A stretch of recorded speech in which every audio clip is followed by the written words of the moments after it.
Welcome to Write Books That Sell Now, the podcast helping you write, publish, and market your book faster, better, and smarter. Here are your hosts, working hard and having fun doing it, Candace L. Davis, Anita Henderson, and Carol Dunlop. Hey everyone, welcome to the Write Books That Sell Now podcast. I am one of the three amazing ladies who are going to bring you an awesome episode today on this podcast. I am Carol Dunlop, and I'm here with my partners in success, Anita Henderson and Candace L. Davis. Hey ladies, what's going on today? Hey guys. Everything is all good as usual. Well, awesome sauce. Well, we've got some great things to talk about today. We're going to get right into it because you know that's how we do things. We don't be waiting around. And what we're going to talk about today is really gaining clarity on your message so you can go ahead and get that book out of your head and onto paper. So how we're going to get this thing started off, Anita? Well, first of all, I think that clarity comes into play in pretty much everything we do. As entrepreneurs, you ladies very well know that you got to be clear. You have to be clear on your business idea. And of course, as authorpreneurs, we know we have to be clear on our book idea, and not just the start of it, but how it's going to affect us, how it's going to affect the people we plan to serve, why we're doing it in the first place, you know, what other people are going to get out of it. All of that is clarity. We call it planning oftentimes, but it really is, even to get a clear plan together, you have to have a clear idea. You got to really know what you want to do, who you want to serve, what you're offering. And that doesn't come overnight. That's a process, right? It comes over time, right, Candace? Oh, absolutely. And what you start with over time may evolve into something completely different. Anita, I know you and I have found that in our businesses. Oh, yeah. We started with one thing and we quickly found that it wasn't exactly what we wanted to do necessarily. And so each of us has evolved. I liken it to a college freshman. You graduate high school, you get into college, and you're absolutely sure, you think, what you want to major in, right? I don't know if you guys were like this in college, but I changed my major once. I wasn't one of those people who changed my major like 5 times when I was in college. But when I started my college career, I thought I wanted to be a business administration major. And I did that for a year and a half, I think, before I switched to journalism. Because it took that time, even in my, just generic studies, to realize that my strong suit was writing and interviewing, and I was interested more in that side of business than I was in all of that other stuff, like statistics, even though now I love numbers, statistics and accounting and all of that other stuff. So I kind of liken it to that college experience, especially when you're starting your business or starting your book project. You might start with one thing, one idea, one focus. And as you practice that, as you do it a little bit, you start to realize I'm really stronger in this specific area than in anything else. And you might also realize that your market, the people you're trying to reach, want something a little different. So, for example, when someone comes to me and says they have an idea for a book and nothing like this has ever been written before. Nothing.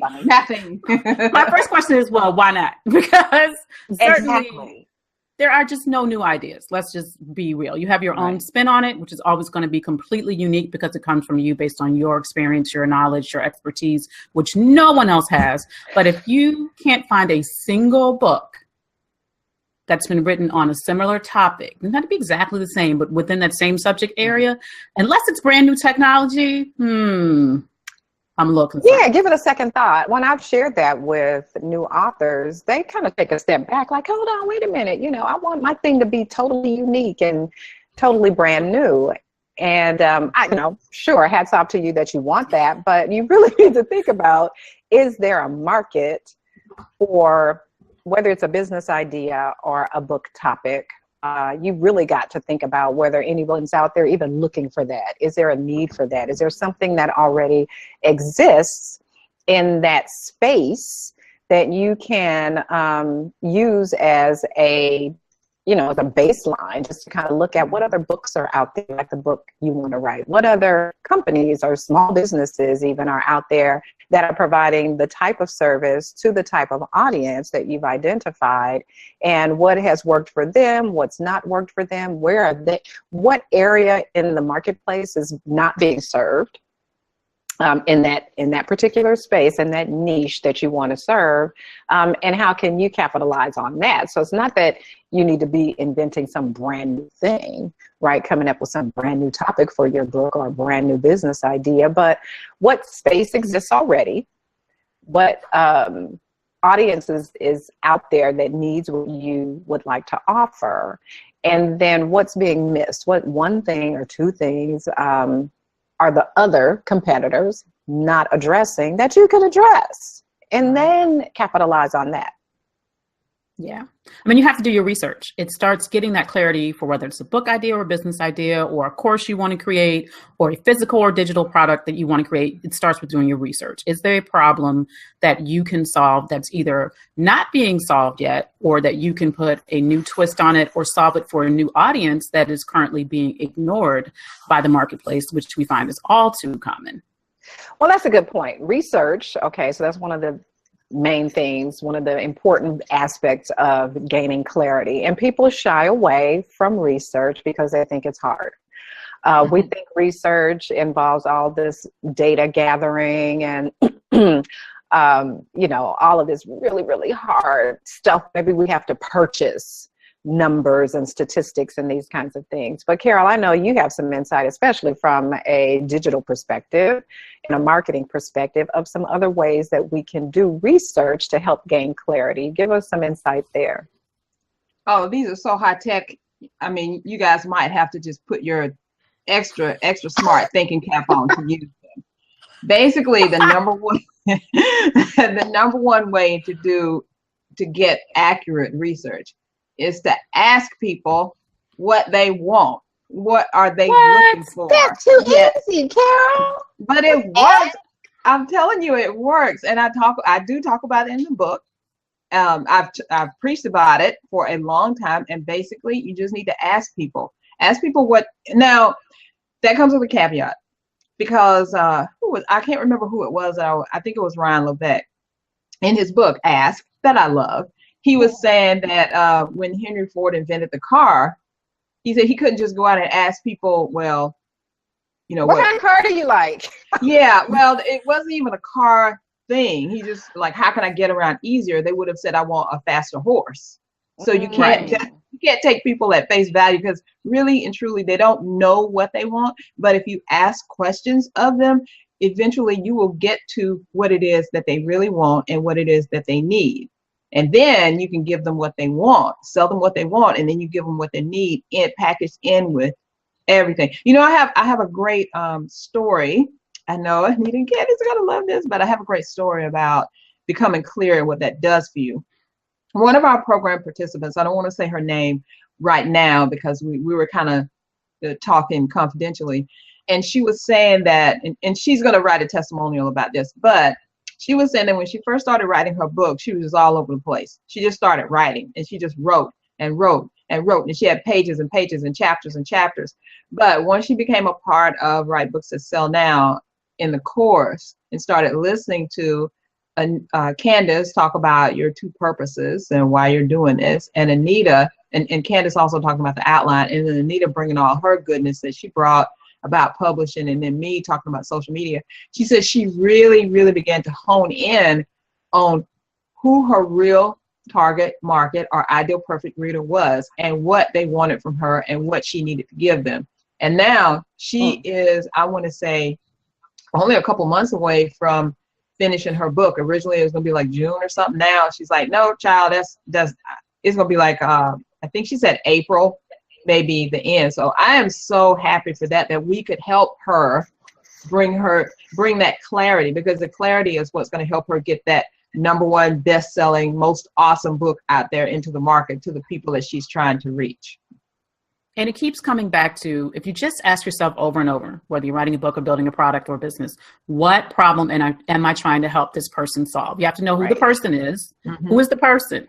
Is it a 70-year-old man? Is it a 30-year-old woman? Is it a teenager? Who is the person?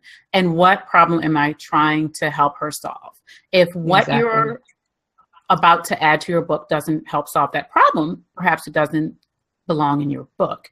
If what you're about to add to your product doesn't help solve that problem, perhaps whatever you're going to add doesn't belong in that product. It's if you can get really, people don't like to niche down because they feel like they're going to leave somebody out or they're going to miss out on a certain market. But the more niche down you can get on the person you're trying to help, the audience you're trying to serve, and the problem that you're trying to help them solve, the easier it's going to be for you to get clarity on your idea for your book or your business or whatever it is you're creating. Well, and I think that kind of it speaks to step number 2 in this whole clarity issue, which is knowing who your target audience is. And again, as Candace said, people are afraid often to be as narrow as possible in defining their ideal target audience because they think that it leaves other people out, that it excludes other people from purchasing or, enjoying their product, program, or service. And that is not necessarily true. What you're doing is that you have to understand we all have limited marketing dollars. We all have limited marketing time. And so to best invest those limited marketing dollars and limited marketing time, you really need to focus as narrowly as possible on a very, very specific audience to help you gain clarity on who you are serving. So really think about that and understand that even other people who come into your space, who find out about your product or your program or your book and feel like that they could be served from that, they're more than welcome to purchase your book, hire you as a coach, hire you as a speaker. But your marketing dollars and time are focused primarily on that niche market. And I can almost guarantee you that whoever that niche market is, and I always joke to people to say, unless it's people with 2 left feet, like literally 2 left feet, no matter how narrow your audience is, there's probably millions of people in that niche who would be more than happy to utilize your services, purchase your book, hire you as a speaker. You just have to be very clear about who they are. That clarity also helps prevent you from being generic in your product creation and in your marketing, right? If you're trying to market to everybody, you're going to create the most generic, blah, bland, vanilla content and marketing that one can create. And I promise you, if you look at the people you give your money, time, and attention to, you do not fall in the target market for most of them. I consume so much Tony Robbins content, and I promise you, his target market is not a 45-year-old mother of 2 African-American woman sitting at home building her business. That is not his target market. I am not his target market, but I still buy and consume all of his stuff, and I'm sure he's happy to take my money. He's perfectly happy to take my money and help me. Of that, but he's not targeting me. Exactly, is a client that the 3 of us have served as Write Books That Sell Now and individually in our other businesses, is a gentleman, corporate CEO who has had great success in his corporate career and decided that, within what we thought was a couple of years of retirement, he wanted to write a book and further his speaking career and so on. He's become quite the ideal client for us. I mean, he wasn't in our initial niche. We say we serve women primarily who are small business owners and, growing entrepreneurs and entrepreneurs.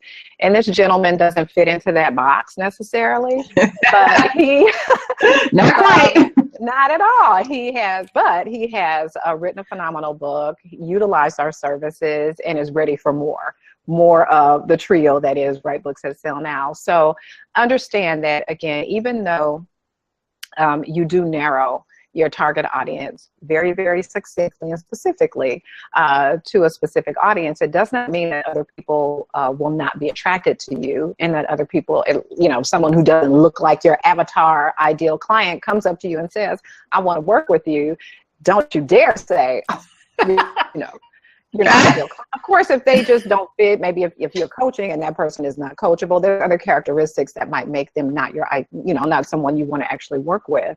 But if someone says, you're talking my language, you're speaking, the things that I want to hear, and I feel like we're connecting and I'm ready to be served by you, absolutely, you say yes. So just be clear on who your ideal audience is. And oftentimes people say, well, how do I get to that? How do I get to that clarity? How do I know who my ideal client is or my target audience is? And I say one of the easiest ways to start, and this doesn't, necessarily mean 100% all the way through, but one of the best places to start with figuring out who your target audience is to look in the mirror. Oftentimes when we do want to serve people who are just like us, because we can relate, they can relate to us. I've been where you are, and I know what you need. I know what keeps you up at 2 o'clock in the morning. And we say that, and, to our audience as well. We know where you are. We know what you like. And we understand where you are interested in going. And so start with yourself when you're thinking about who your ideal client is. It may not end there. Perhaps you want to broaden it a little bit more than just where you are.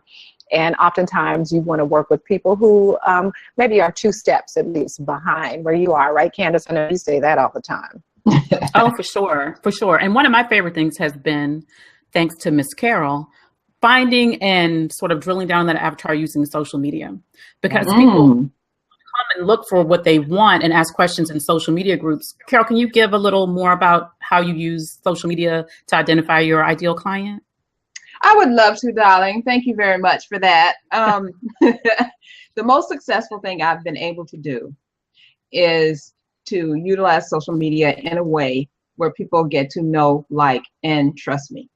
And I'll let you in on my little secret. This is also a chapter in my book, but I'm going to tell you, I'm going to tell you what it is. So it is actually utilizing other people's audience to make money for yourself. And I do that by participating in primarily Facebook groups, but there are other groups out there. And it's not like it sounds. It's very ethical. It's very above board. And all I do is I go into that group, whatever the group is that I know that I'm pretty sure that my ideal prospects are, and I answer their questions. And a lot of them have this, help, I need to do XXX. Help, do you know how to do XXX? I know how to do certain things that they don't know how to do. I can answer their question. And I can showcase my expertise in a way that's not salesy, not sleazy, that really speaks to what they want. And then they come back to me and they say, oh, Carol, can we talk more about this later? Can I schedule a time with you? And then the side effect of some of that is that since social media is social, like I say, a lot of other people see their comments and see what I'm talking about, and then they have contacted me and said, hey, I saw what you posted on so-and-so's stream. Can you help me with this? And that is how I've gotten a ton, I'm telling you, a ton of clients off of social media. But what I want to tell you this, and Candace, Anita, and I have talked about it. You can't just rely on social media to get your peeps and to get paid. Because what do I do when I get those clients off of social media? I take them and put them on my mailing list so I can talk to them over and over and over again. And then they become what I call raving fans and advocates who buy from me over and over and over again. So that's how social media can help you. It's all in my book that is coming out in March, and I want you to read it. Love it. I love that, Carol. And I you said, you kind of put this caveat in there in terms of using OPA, other people's audience, as if it's, people might think it's some kind of sleazy or, right. practice. I think it's really smart. Why else do we join groups on LinkedIn or Facebook or wherever, other than to engage with people who are interested in the things we're interested in, or at least interested in the services and products and programs that we offer? We certainly want to engage with those people. And sure, I think that is such a smart practice, is to get in the conversation with people. Yes. People are asking questions, they're sharing information, and they need your insight. And I think that's a great way to interact with people. I have learned to do the same thing from you, Carol. In fact, in some of those groups, when I post things, whether it's an article that I believe is of interest to members of that group, or a quote or anything, I take a look at people who actually like that article, for example, whether it's an article I wrote or just one that I found online. The people who like it, I go back and look at who they are. I go back and look at their profile and decide if that's someone I think I want to further communicate with. But even more importantly, I pay attention to the people who comment and who share the things that I post on social media. If they make a comment and say, oh, Anita, thanks for sharing that article, or I agree with whatever the article said, those are the people in particular. That's my first line of communication, is that I contact them. I look at them, I look at their profile and what type of business they own or what their interests are, and then I like them. So make that connection with people, and then you can further the conversation, invite them to like your page, and then invite them to, become a subscriber on your list. So it's a process, and I certainly don't think it's unethical. I think it's a great way to network online and to build your following, and then to understand, again, helping to get clarity on who your ideal target audience is when you're posting things that are relevant to your business or to your book. When you're engaged in groups that have your target audience in them, it helps you get more and more clear, not only on who those people are, but what their interests are. And if you think a group is your target audience, just lurking in that group might help you discover that they're not. Spending time with them may help you discover that's not who you really want to serve. Right. Carol's all about the lurking. Lurking. It sounds bad, but it's really not. It sounds very voyeuristic, but it's not. Yeah, no. It's very strategic. It's very strategic. That's stalking.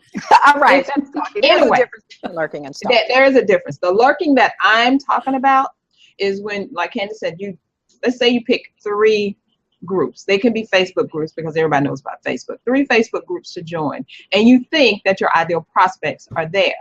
So once you join the group, don't do anything. Don't post anything. Just kind of hang out. I want you to watch, number 1, who's posting what, how many comments, likes, and the amount of engagement they get on the things that they post. Who are the leaders? Who are the influencers? Who are the people who like everything? And who are the people who comment on everything? And who are the ones that everybody follows? So once you look at that, then go and investigate. Just like Anita said, I see you've been listening to me. That is so paying cool. attention, girl. Yes. You go, check out their profiles, see what they're doing. And then once you get an idea of what the group is about and what people are posting, what people are liking, then as Candace says, you can see, is this a group for me? Is this a group that I want to spend time in? Because we all only have 24 hours in a day. And nobody wants to spend all day in some place posting away when they might not even be the people who are listening to you. Right. The whole thing is for you to find that pond that is swimming with your ideal prospects, get inside that, be the big fish there, and then, work your way around, introduce yourself. It's a whole big networking thing that you have to take hold of. Because one thing I want to say, we are not blogging, we are not posting, we are not writing, and we are not appearing on anything, anywhere, any place, just for the heck of it. Just because we don't have anything better to do. Just because today I woke up and I say, hey, I need to go talk to so-and-so. No, we are blogging, posting, writing articles, and appearing on interviews and podcasts and social media groups because we want to have more clients, and we want to get those clients from the places that we are investing our time in. So I want everyone to remember that is number 1 point of clarity that I have learned, that I have discovered in this whole year of my journey of becoming clear. And I want you to learn that too. Even though you may not even know what I want to do tomorrow, what I want to do the next day, get clear that you are in business to make money. There's nothing wrong with money. Money is fine. Money helps me eat. I love eating. So you're in business to make money. So what are the things that you do with your business? You're posting, you're blogging, you're putting out inspirational posts, you're putting out articles, and you're guesting. But all that leads to what? Leads to the money. So when you niche down, get the money, then you can broaden and reach other people. So there is a strategy to that whole thing. Love it, Carol. Love it. Okay, so everybody watching and listening, we're sharing this obviously for a purpose because we have a phenomenal program that we're introducing, and we're going to introduce it to you. Just give you a little bit of snippet right now. So watch this quick video, and we'll be right back with more on the Write Books That Sell Now podcast.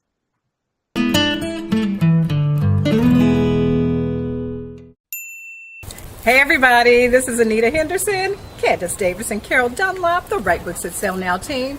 We are really excited right now because guess what we just finished doing? Tell them, ladies. We're coming to you from our implementation day Woohoo! for the ending of 2016 and launching into 2017. Woo, and it was tough. Now this comes after a couple of planning sessions, some strategy discussions, and we needed to just kind of hunker down, get in one room together, and get some stuff done. And we did. We got a lot of stuff done.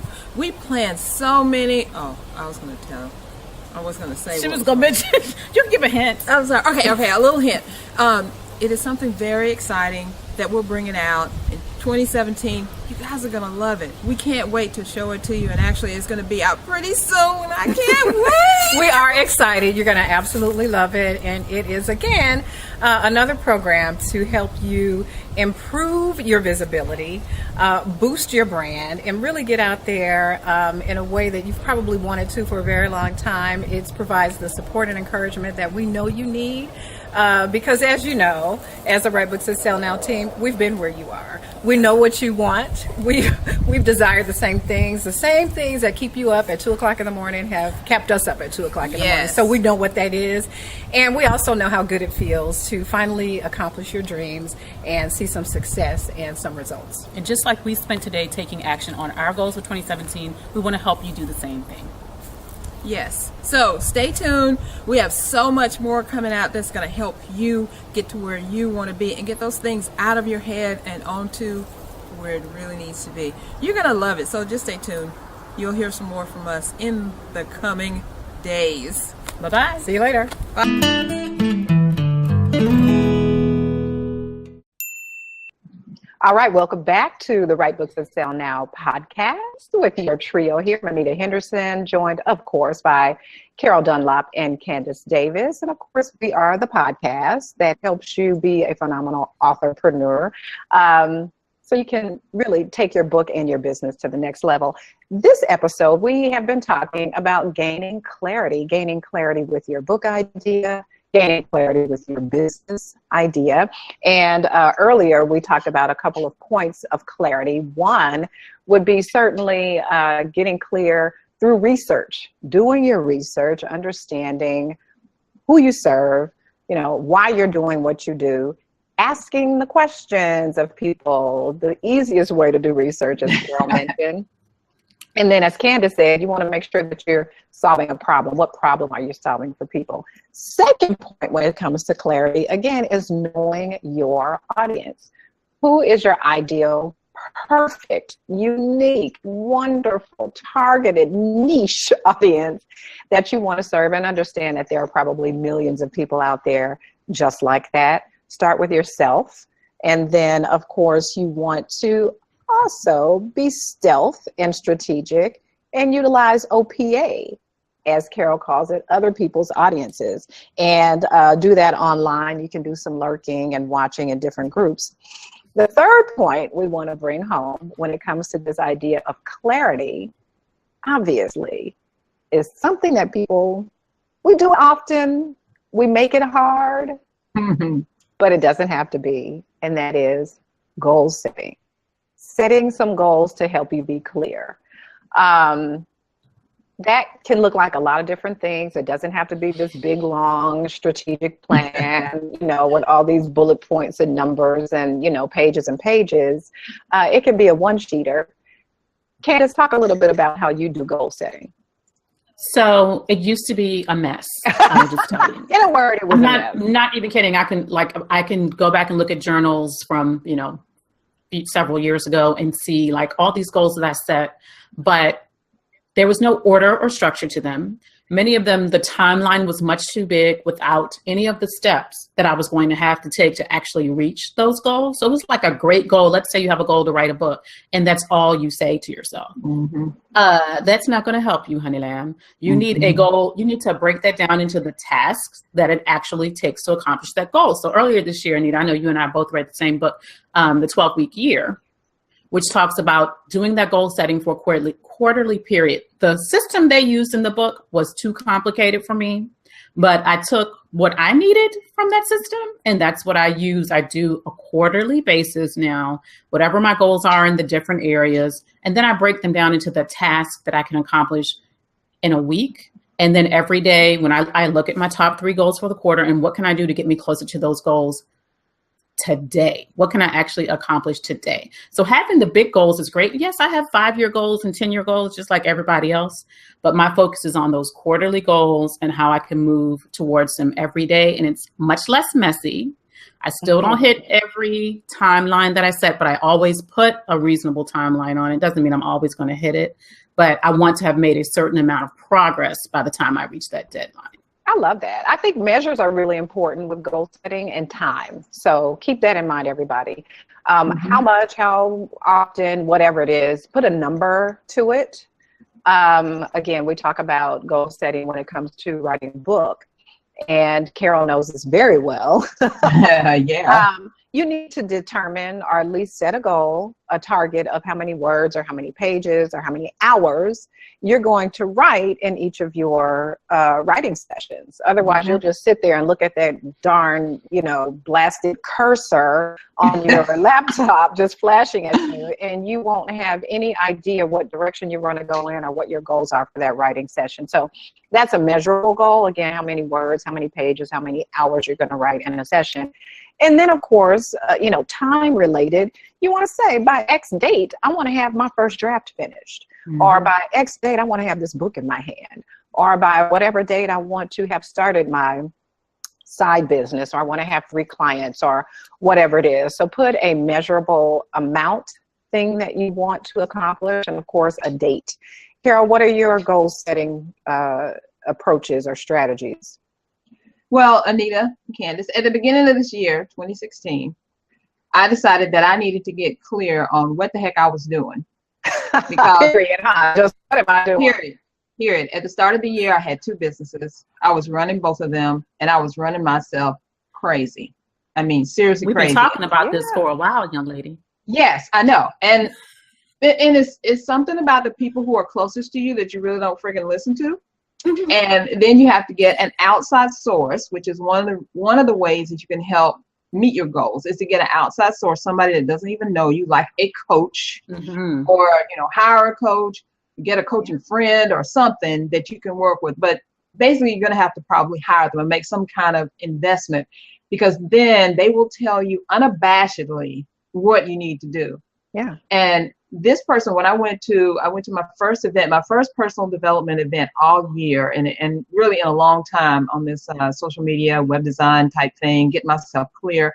I went to Pamela Bruner's Transform event. It was a 3-day event that kind of locked us in a hotel, in this big room for 3 days, all day. And the first thing that I walked in there with, and I said, I have these 2 businesses, and I need to figure out what I need to do. Pamela, I will never forget it, and I will always thank her. She said, Carol, I don't care which business you want to do. Pick one, and I want you to go all in.